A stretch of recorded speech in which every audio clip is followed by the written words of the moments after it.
Welcome back बच्चों हम अपने रमन स्पेक्ट्रोस्कोपी के लास्ट लेक्चर के अंदर हम लोगों ने classical theory of Raman spectroscopy cover कर लिया था टॉपिक। वेलकम बैक बच्चों हम लोगों ने अपने रमन स्पेक्ट्रोस्कोपी के लास्ट लेक्चर के अंदर क्लासिकल थ्योरी कवर की थी और देखा था कि पोलराइजेबिलिटी क्या होती है और कौन कौन से मोलिक्यूल रमन एक्टिव देंगे या कौन सी वाइब्रेशन हमें रमन एक्टिव होंगी।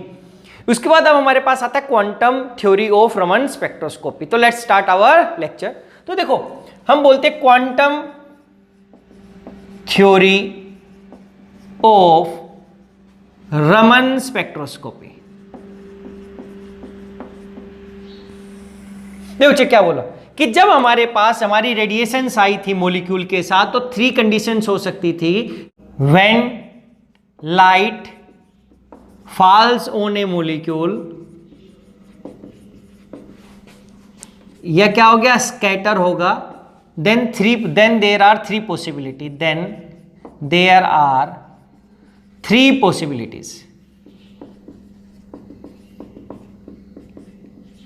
देखो क्या किया था कि जब से पहले हमने को देखा कि हमारे पास जो फोटोन आया था मेरे पास वो मॉलिक्यूल के साथ स्ट्राइक किया और उसी इंटेंसिटी से चला गया, यानी कि उसकी एनर्जी में कोई चेंज नहीं आया था। अगर इसकी एनर्जी देखो, अब हम जो एनर्जी लिखते हैं यहाँ पे जो जूल्स में लिखते हैं तो एच म्यू लिखेंगे। अगर नॉर्मली हम वाइब्रेशनल रोटेशनल और रमन के अंदर जो हम एनर्जी की फॉर्म में नहीं, हम 70 मीटर इनवर्स वेव नंबर की फॉर्म में लिखते हैं। तो क्या हुआ देखो, ये तब पॉसिबल है कि बच्चे जब मेरा मॉलिक्यूल के साथ वो आया और मेरा मॉलिक्यूल किसी एक लोअर स्टेट में था, उसने उसको एब्जॉर्ब किया, यहाँ से ये फोटोन आया किसी एनर्जी का, इसने ये इसके साथ स्ट्राइक किया और मेरा मॉलिक्यूल चला गया हायर एनर्जी लेवल में, हायर एनर्जी स्टेट में, ये हो गया।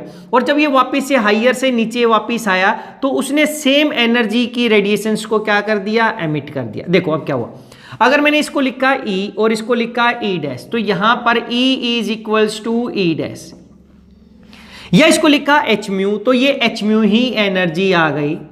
अब मैं इसको H म्यू डैश लिखूंगा तो ये H mu mu is equals to mu dash आ जाएगा। अगर ऐसा होता है, इसको हमने बोला था Rayleigh scattering, RAYLEIGH, Rayleigh scattering, कि कोई इंटरेक्शन ही ना हो। ये तो अभी मैं दिखाने के लिए लिखा कि मॉलिक्यूल ने एनर्जी ली, हायर एनर्जी स्टेट में चला गया, अब कोई इलेक्ट्रॉन प्रोटॉन नहीं जा रहा, मॉलिक्यूल ही जा रहा है और वापस से उसी स्टेट में आ गया, तो ये ऐसा। लेकिन ये जो है ये जूल के अंदर है, हम चाहते हैं उसको वेव नंबर की फॉर्म में 70 मीटर इनवर्स। तो इसका मतलब क्या हुआ, अब अगर मैं पता है, देखो म्यू क्या होता है, C बाई लैम्डा। अगर ये म्यू है तो मैं यहाँ पे बोल सकता हूँ कि जो म्यू और यहाँ पर म्यू क्या है, म्यू डैश के इक्वल ही है, क्योंकि H से H कैंसिल हो जाएगा। अगर म्यू की जगह लिख दूँ C बाई लैम्डा, तो इसी को क्या लिख सकता हूँ, HC बाय लैम्डा, ऐसा। अब 1 अपॉन लैम्डा क्या होता है, म्यू बार। तो यहाँ पे हमें पता है कि ऐसा लिख देता हूं 1 upon lambda equals to mu bar. तो ये क्या हो सकता है, लैम्डा की जगह वैल्यू पुट अप करूंगा तो क्या बनेगा, और HC म्यू बार। तो यहां से भी क्या है, H म्यू, म्यू की जगह क्या लिखूंगा, C by lambda, C by lambda क्या हो गया, म्यू बार, तो ये क्या हो गया, HC म्यू बार डैश। देखो बच्चे एनर्जी को हम ऐसा लगाए, या फिर हमने अब HC से कैंसिल कर दूं तो मैं क्या लिखूंगा, यहां पे एनर्जी की फॉर्म में एनर्जी लिख सकता हूं, या फ्रीक्वेंसी की फॉर्म में म्यू और म्यू डैश लिख सकता हूं, या वेव नंबर की फॉर्म में mu bar equals to mu bar dash लिख सकते हैं। तो ये अरे ये फ्रीक्वेंसी की फॉर्म में है, ये 70 मीटर की फॉर्म में, ये जूल्स की फॉर्म में। तो हम जनरली हम ऐसा यूज करते हैं, यहाँ पे म्यू बार हम यूज करेंगे। लेकिन जब हम आगे लिखेंगे तो उसको म्यू से ही रिप्रेजेंट करेंगे, क्योंकि बाकी अभी रोटेशनल और वाइब्रेशन जब हमने किया था तो उसको म्यू नहीं लिखा था, हम लोगों ने दो टाइप से लिखा। जब एनर्जी जूल में थी तो हमने E से रिप्रेजेंट किया था, और जब 70 मीटर में थी, जब जूल में था और 70, तो हमने इसको ऐसा E लिख दिया था कि ये 70 मीटर इनवर्स में, ये ऐसा लिख दिया था हम लोगों ने। तो अब यहां पर हम देखेंगे कि 70 मीटर में वेव नंबर के रिस्पेक्ट में करते हैं, ये वेव नंबर के रिस्पेक्ट में दिखा, तो यहां से वेव नंबर क्या हो गया, सेम हो गया। अगर वेवलेंथ देखता, जो वेवलेंथ यहां पर थी वेवलेंथ तो इसकी, तो ये रिले स्कैटरिंग था। लेकिन अगर ऐसा होता कि ये जो मेरा फोटोन आया बच्चे, ये अब ये मेरे मॉलिक्यूल्स के साथ ये ऐसा था, ये था, ये उसकी एनर्जी स्टेट हो गई अलग अलग। अब मेरा मॉलिक्यूल आया और उस मॉलिक्यूल ने, सॉरी मॉलिक्यूल नहीं आया, मेरा क्या है, फोटोन आया ये, और फोटोन से जो एब्जॉर्ब की रेडिएशन, सो मेरा मॉलिक्यूल क्या आ गया, हायर एनर्जी स्टेट में चला गया। जब वो वापिस आया तो वो यहां पर हायर से इस स्टेट में आया और इसने यहां से अपना फोटोन एमिट कर दिया, और यहां पे क्या हो गया, डेल्टा E, ये चेंज आ जाएगा, एनर्जी का डिफरेंस। उसने क्या किया, हाई एनर्जी का फोटोन एब्जॉर्ब किया और लो एनर्जी का फोटोन एमिट कर दिया।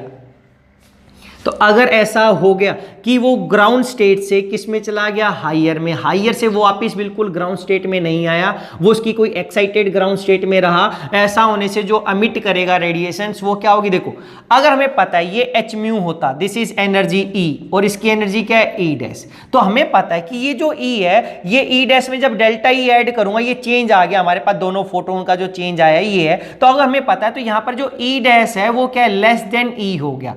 अगर ऐसा हो गया तो हम बोल देंगे जो मेरी, या मैं एनर्जी को फ्रीक्वेंसी की फॉर्म में लिखूं एच म्यू, तो यहां पे क्या लिखूंगा, this is equals to H mu dash, तो या मैं लिखूं तो मैं क्या लिखूंगा, mu is less than mu dash is less than mu, यानी जो फ्रीक्वेंसी है मेरी स्कैटर्ड फोटोन, जो स्कैटर्ड अभी बोल दिया स्कैटर्ड इसलिए बोला कि इस तरीके से हम दिखाते हैं कि ये बोला था कि जब ये आएगा मॉलिक्यूल के साथ इंटरेक्ट करेगा तो इसकी एनर्जी ई है, तो इसकी एनर्जी ई डैश हो सकती है, और ये ई डैश ई से बड़ा भी हो सकता है, या ये ई डैश जब स्कैटर्ड करे तो ये ई डैश ई से लेस, तो इसका रीजन दो ही है बच्चे। इसकी एनर्जी कब कम हो सकती है, एनर्जी कब होगी, जब ये मॉलिक्यूल एक्साइट होके खुद ही हायर एनर्जी स्टेट में चला जाए और वापस से ना आए, तो जब ये थोड़ी हायर एक्साइट स्टेट में आके रुक जाएगा तो उस टाइम पे जो एनर्जी एमिटेड फोटोन होगा उसकी जो एनर्जी या फ्रीक्वेंसी होगी वो क्या होगी, कम होगी। इसी को अगर हम वेव नंबर के रिस्पेक्ट में देखते हैं, देखो वेव नंबर के फॉर्म में, तो ये डेल्टा एच म्यू, इसको म्यू बाय सी करता, इसको मैं एच सी म्यू बार लिखता, और यहां पर इसको क्या लिख देता, this is equals to H C mu bar dash, तो यहां से जो म्यू बार है वो लेस देन किससे, mu bar dash is less than mu bar, इस तरीके से म्यू बार ये हो गया। अब हम क्या बोल सकते हैं कि जो एनर्जी फोटोन थे, this is energy of incident photon, तो एनर्जी ऑफ इंसिडेंट फोटोन अगर मैं वेव नंबर के रिस्पेक्ट में लिखूं तो वेव नंबर के रिस्पेक्ट में क्या लिख सकता हूं, देखो दिस इज वेव नंबर, ये क्या है incident photon, this is equals to energy, wave number के फॉर्म में लिख रहा हूं अब इसको मैं एक टाइप से सेंटीमीटर, तो ये क्या हो गया, of scattered photon, scattered plus delta ई, ये डेल्टा ई जूल में था बच्चे।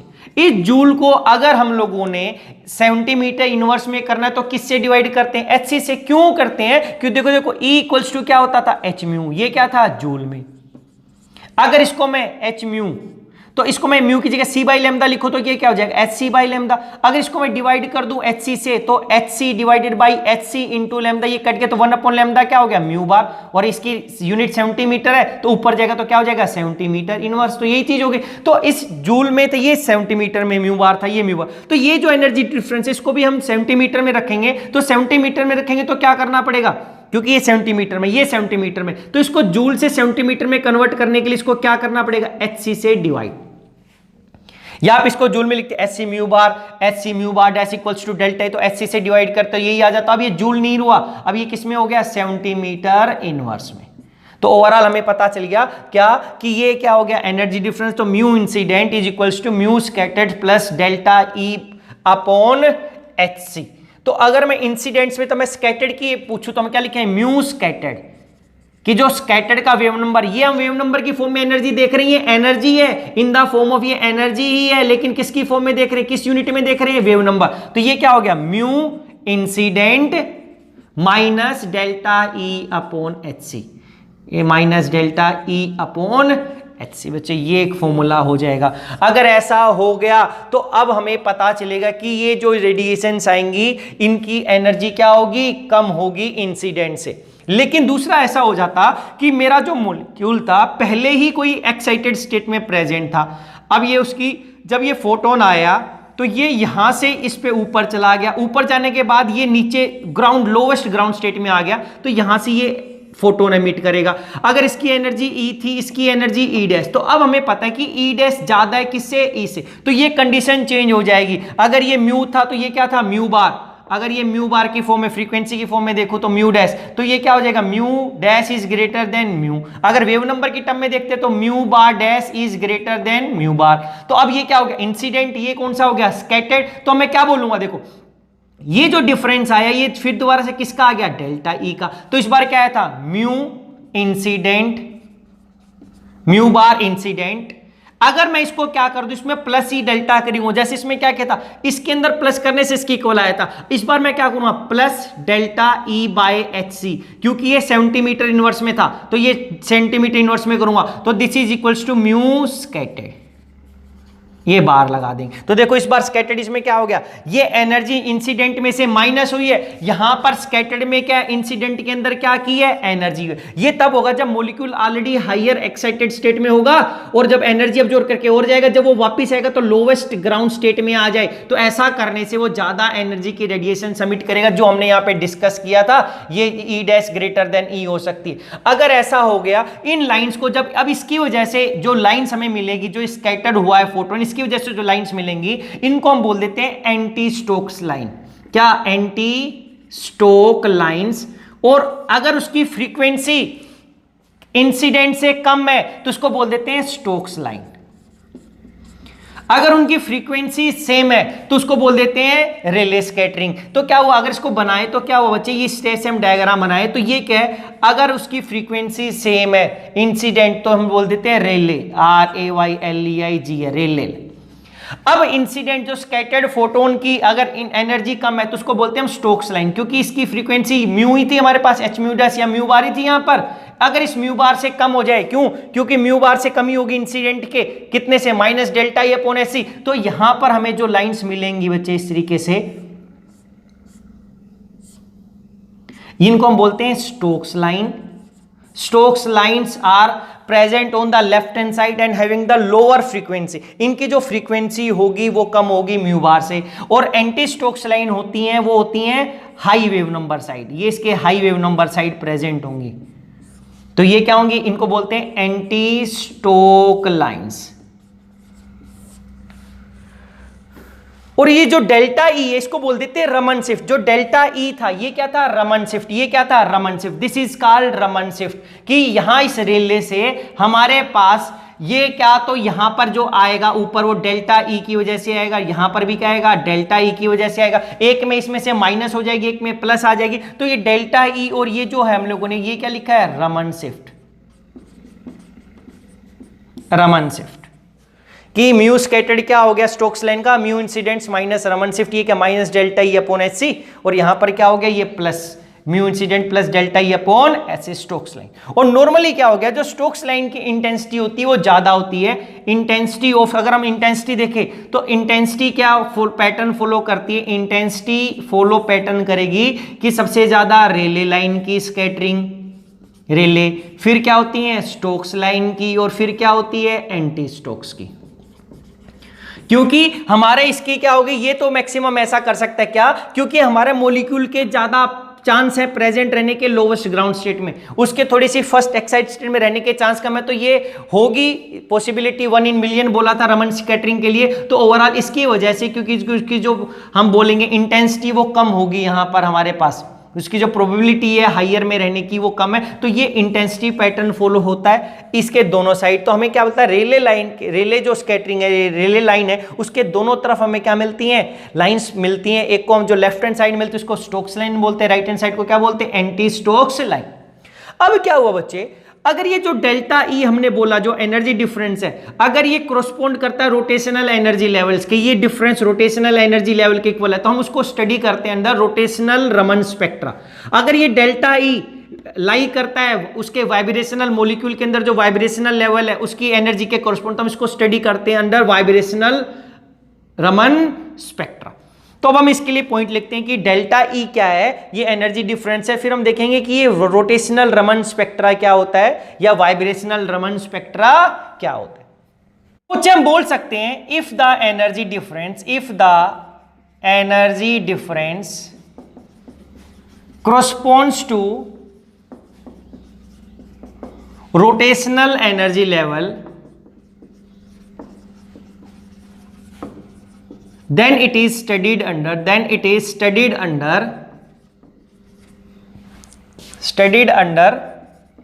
rotational Raman spectroscopy। जो डेल्टा ई हमने बताया था कि जब ये डेल्टा ई जो वैल्यू था दोनों में से कम या ज्यादा, इस तरीके से ये एनर्जी आई थी हमारे पास, ऊपर गया, ऊपर से इस आ गया, तो ये जो डेल्टा ई था कह रहा है ये डिफरेंस अगर ये रोटेशनल लेवल के कोरोस्पोंड हुआ तो हम इसको स्टडी करते हैं रोटेशनल रमन स्पेक्ट्रोस्कोपी में। या if the energy difference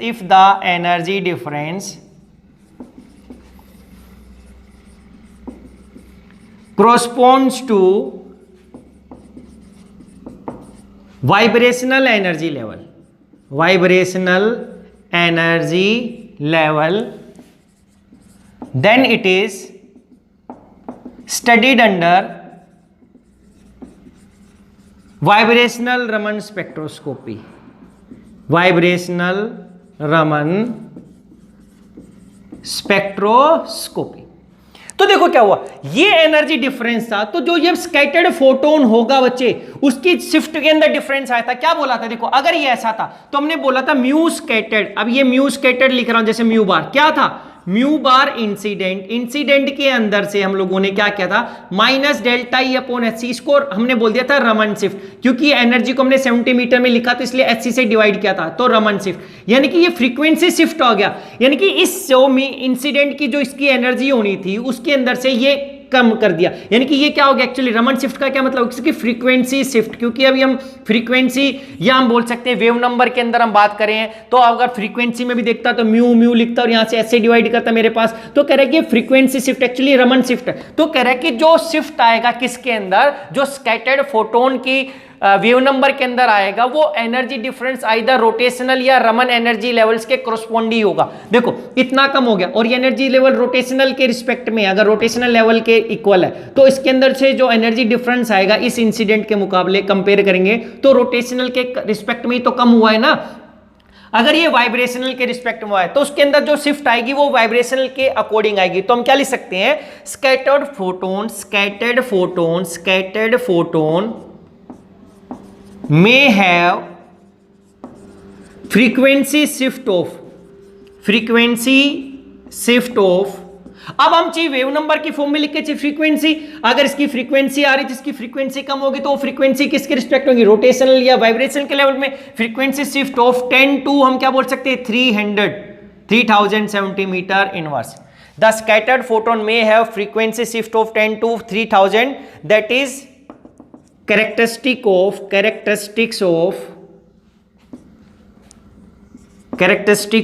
rotational और लिख सकते हैं और vibrational energy levels.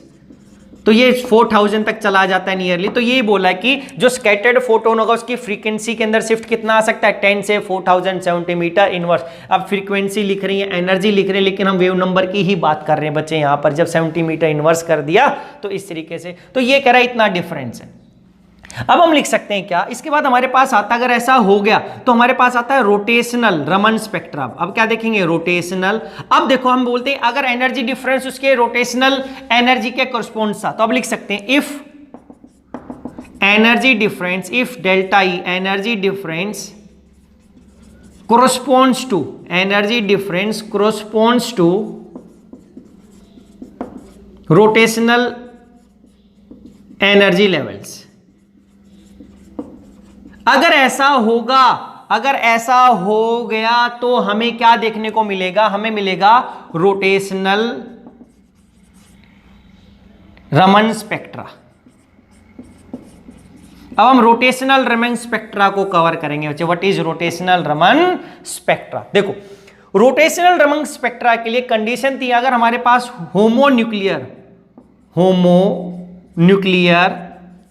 Die atomic molecule है, डाई एटॉमिक मोलिक्यूल था, homonuclear diatomic molecule like H2 लिख दिया था हमने, H2 या A2 B2 मोलिक्यूल था। तो ये क्या था, ये इसके अंदर कोई परमानेंट डाइपोल नहीं है, तो ये क्या था रोटेशनल। अगर हम बात करते थे कौन सा, जो हमने सबसे पहले किया था माइक्रोवेव स्पेक्ट्रोस्कोपी की थी जिसको हमने बोला था रोटेशनल, तो ये रोटेशनल कैसा है, इनएक्टिव होगा, रोटेशनल इनएक्टिव होगा। फिर हमने देखा था वाइब्रेशनल स्पेक्ट्रोस्कोपी थी, तो वाइब्रेशनल के अंदर भी क्या था, इसकी वाइब्रेशन की वजह से इसके अंदर कोई डाइपोल मोमेंट में चेंज नहीं आ रहा, इसके लिए परमानेंट डाइपोल होना था, इसमें डाइपोल में चेंज आना चाहिए तो वो भी नहीं आएगा, तो ये भी क्या था, इनएक्टिव था। लेकिन इसकी स्ट्रेचिंग की वजह से इसकी पोलराइजेबिलिटी में चेंज आ जाएगा, इसके रोटेशनल और वाइब्रेशनल लेवल की वजह से। अभी हमने देखा था कि जैसे जैसे रोटेशनल मोशन होगा उसकी डायरेक्शन चेंज हो जाएगी, डायरेक्शन चेंज हो जाएगी तो क्या बोल सकते हैं कि ये क्या होगा, रमन एक्टिव होगा, ये मॉलिक्यूल रमन एक्टिव होता है। अगर हम इलेक्ट्रॉनिक बात करें, इलेक्ट्रॉनिक तो इलेक्ट्रॉनिक स्पेक्ट्रा भी ये क्या होगा, एक्टिव होगा। ये एक्टिव होते हैं, जो भी homo atomic diatomic molecule हैं ये सारे के सारे बच्चे ये रमन एक्टिव होंगे, लेकिन ये वाइब्रेशनल और रोटेशनल एक्टिव नहीं। जैसे ये हमारे होमो डायटोमिक मॉलिक्यूल अभी देखें, ऐसे हमारे पास एक मॉलिक्यूल और जिसको हम बोलते हैं spherical top molecule, spherical top molecule. ये हमने देखा जो सिमेट्रिक होते थे लाइक CH4, P4, SF6, इनकी भी एक कंडीशन है, ये भी रोटेशनल इनएक्टिव होते हैं। दीज आर रोटेशनल इनएक्टिव, ये रोटेशनल में इनएक्टिव होते हैं। जैसे ये डायटोमिक वाले होते हैं, इसमें परमानेंट डायपोल, इनमें भी कोई परमानेंट डायपोल नहीं होती हमारे पास, जीरो होती। लेकिन ये ध्यान रखना है कि ये वाले रोटेशनल रमन भी इनएक्टिव होते हैं। दीज आर रोटेशनल रमन भी क्या होंगे, इनएक्टिव होंगे। ये active Raman rotational inactive Raman active थे, लेकिन स्फेरिकल टॉप रोटेशनल रमन अगर हम बात करें रोटेशनल रमन स्पेक्ट्रोस्कोपिक, उसमें भी क्या होते हैं, इनएक्टिव होते हैं। और ये इनएक्टिव क्यों होंगे, क्योंकि इनकी डायरेक्शन SF6 है बच्चे। ये SF6 था जो हमने बात किया था, इस तरीके से ये इक्वली डिस्ट्रीब्यूटेड है। अब आप इलेक्ट्रिक फील्ड किसी साइड से भी लगाओ, अगर किसी भी साइड से लगाओगे तो उसका जो ई परपेंडिकुलर आएगा, अल्फा परपेंडिकुलर और अल्फा पैरेलल के इक्वल आएगा। अगर ऐसा आ जाता उसको बोलते थे आइसोट्रोपिक, आइसोट्रोपिक पोलराइजेबिलिटी होती इनकी। कैसी होती है आइसोट्रोपिक, पोलर POLARAZABI पोलराइजेबिलिटी होती है। और ऐसे मॉलिक्यूल यानी कि मैं डेल्टा एल अल्फा की वैल्यू देखो तो ये 0, और ये ऐसा जो भी मॉलिक्यूल हो जाता है वो क्या होता है, अगर हम रमन के अंदर क्या हो जाता है, इनएक्टिव हो जाता है बच्चे। SF6 के अंदर सेंट्रोसिमेट्री है तो ये तो इनएक्टिव हो गया, लेकिन रोटेशनल रमन के अंदर इसके रोटेशन मोशन की वजह से बच्चे हम बोल सकते थे कि इसके अंदर पोलराइजेबिलिटी में चेंज होना था। लेकिन एक्चुअली क्या हुआ, हमारे पास एक कंडीशन हमने क्लासिकल थ्योरी में की थी कि हमारा रोटेशनल और रमन की रोटेशनल और वाइब्रेशनल मोशन की वजह से अगर उसके पोलराइजेबिलिटी में चेंज आ रहा है या उसकी डायरेक्शन या उसकी शेप में चेंज आ रहा है तो मॉलिक्यूल एक्टिव होगा। लेकिन ये ऐसे मॉलिक्यूल हैं, इसका फिर हमने रूल निकाल दिया कि ये सेम नहीं होना चाहिए। अगर ये सेम हो गया तो ये ऐसा हो जाएगा, अगर ऐसा हो गया तो ये रमन इनएक्टिव होगा। लेकिन ये मॉलिक्यूल वाइब्रेशनल रमन एक्टिव होते हैं, these are vibrational Raman active, ये वाइब्रेशनल रमन एक्टिव होते हैं।